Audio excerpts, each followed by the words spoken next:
NAOS 2025 April batch exam attend ചെയ്യാൻ പോകുന്ന സ്റ്റുഡൻസിൽ പ്രാക്ടിക്കൽ സബ്ജക്ട് ആഡ് ചെയ്തിട്ടുള്ളവർക്ക് PCP ക്ലാസ്സസ് അറ്റൻഡ് ചെയ്യേണ്ടതുണ്ട്. PCP means personal contact program. നിങ്ങളുടെ സ്റ്റഡി സെന്ററിൽ വെച്ചിട്ട് തന്നെയായിരിക്കും നിങ്ങളുടെ PCP ക്ലാസ് നടക്കുക.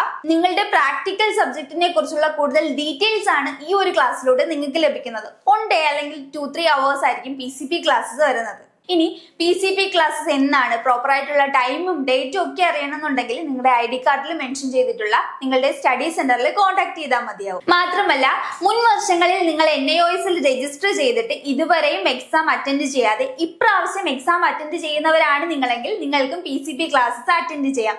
പക്ഷേ ചെറിയൊരു രജിസ്ട്രേഷൻ ഫീ കൂടി നിങ്ങൾ പേ ചെയ്യേണ്ടതായിട്ട് വരും. ഇനി NAOS 2025 ഏപ്രിൽ ബാച്ചിൽ രജിസ്റ്റർ ചെയ്തിട്ട് നിങ്ങൾ ഇപ്രാവശ്യം എക്സാം അറ്റൻഡ് ചെയ്യുന്നില്ല, വരും വർഷങ്ങളിലാണ് എക്സാം അറ്റൻഡ് ചെയ്യുന്നതെങ്കിൽ പോലും നിങ്ങൾക്ക് PCP ക്ലാസ് അറ്റൻഡ് ചെയ്യാം. നിങ്ങൾക്ക് സെപ്പറേറ്റ് ഫീസ് ഒന്നും വരുന്നില്ല. ഇപ്പോൾ നിങ്ങൾ PCP ക്ലാസ് അറ്റൻഡ് ചെയ്യുകയാണെങ്കിൽ ഇനി നിങ്ങൾ എന്നാണോ എക്സാം എഴുതുന്നത് അപ്പോൾ പിന്നെയും PCP ക്ലാസ് അറ്റൻഡ് ചെയ്യേണ്ട ആവശ്യം വരുന്നില്ല.